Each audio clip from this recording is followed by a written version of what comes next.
কিয়ামতের কঠিন মুসিবতের সময় আল্লাহ রাব্বুল আলামিন গোলামদের জন্য জান্নাতের ফয়সালা যখন করবেন, আল্লাহ রাব্বুল আলামিন ইরশাদ করেন, সেই কঠিন মুসিবতের সময় লোকেরা ফেল ফেল করে তাকায় থাকবে।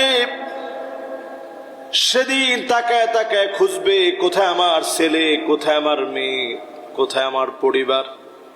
কোরআনুল কারীম আল্লাহ রাব্বুল আলামিন ইরশাদ করেন, ওয়াল্লাযীনা আমানু ওয়াত্তাবা'তুহুম যুররিয়্যাতুহুম বিঈমান আলহাকনা বিহিম যুররিয়্যাতুহুম ওয়ামা আলাতনাহুম মিন আমালিহিম মিন শাই। সেই কিয়ামতের কঠিন মুসিবতের সময় বাপ ফেল ফেল করে তাকায় থাকবে, চোখ দিয়ে পানি ঝরবে, আর খুঁজবে আর বলবে, আল্লাহ কোথায় আমার ছেলে, কোথায় আমার মেয়ে, আইনা উসরাতি, কোথায় আমার ছেলে, কোথায় আমার মেয়ে। সেদিন বাপ যখন কাঁদবে, আল্লাহ রাব্বুল আলামিন বলবেন, গোলাম তোর কান্নার কারণ কি? একটু পরেই তো তুমি জান্নাতে যাবে। লোকটা সেদিন বলবে, মালিক এই জন্য আমি কাঁদতেছি, কোথায় আমার ছেলে, কোথায় আমার মেয়ে। ছেলেটাকে তো দেখতেছি না আল্লাহ, আমার মেয়েটারে তো দেখতেছি না, আমার পরিবারকে দেখতেছি না, এত এত মানুষের ভিড়ে কোথায় আমার ছেলে, কোথায় আমার মেয়ে।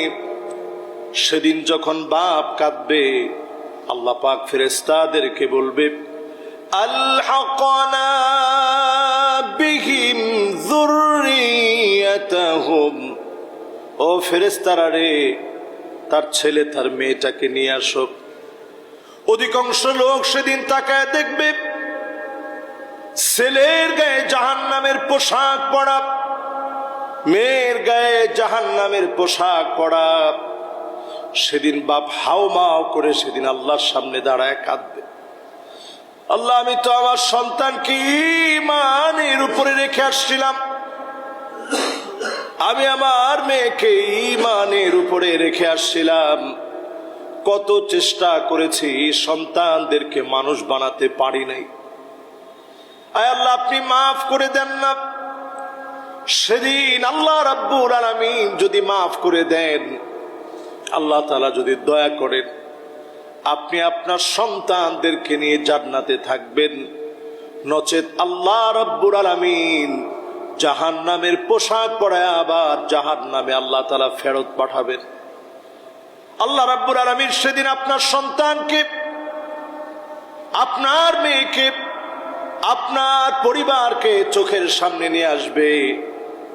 দুনিয়ার জীবনে যদি মানুষের মতো মানুষ বানাতে পারেন, আখিরাতমুখী বানাতে পারেন, এই সন্তানদেরকে দিয়ে আপনাকে যিনি আখিরাতের জীবনে সৌভাগ্যবান বানায় দিবেন তিনি কে? দুনিয়ার জীবনে সন্তান কোনো কাজে আসে না যদি এই সন্তান মানুষের মতো মানুষ না হয়। মানুষ অনেক সময় যখন সন্তান বিভিন্ন অন্যায় করে ফেলে, লোকদের সামনে তখন বাপ হওয়ার পরেও বলে, আল্লাহ তুমি এই ছেলেকে কেন দিয়েছিলা? জন্মের পরেই যদি সে মারা যেত, আল্লাহ আমি তো বেঁচে যেতাম। এর মতো সন্তানের কারণে আমি কত অপমান, অপদস্থ, লাঞ্ছিত আর অপমানিত হয়েছি। আল্লাহ ওরে তুমি কেন বাঁচায় রাখলা? তখনই তুমি নিয়ে যাইতা। অথচ সন্তানের জন্য প্রত্যেক পিতামাতা কত আকাঙ্ক্ষা থাকে, আল্লাহ আমার একটা সন্তান দিও, আল্লাহ আমার একটা মেয়ে দিও, আল্লাহ আমার ছেলে মেয়ে উভয় তোমার নিয়ামত দান করে দিও। এই সন্তানাদিদেরকে যদি মানুষ বানাতে চান, মাঝে মাঝেই ইসলামের বিভিন্ন বিষয়গুলো নিয়ে বাসায় ডিসকাস করেন।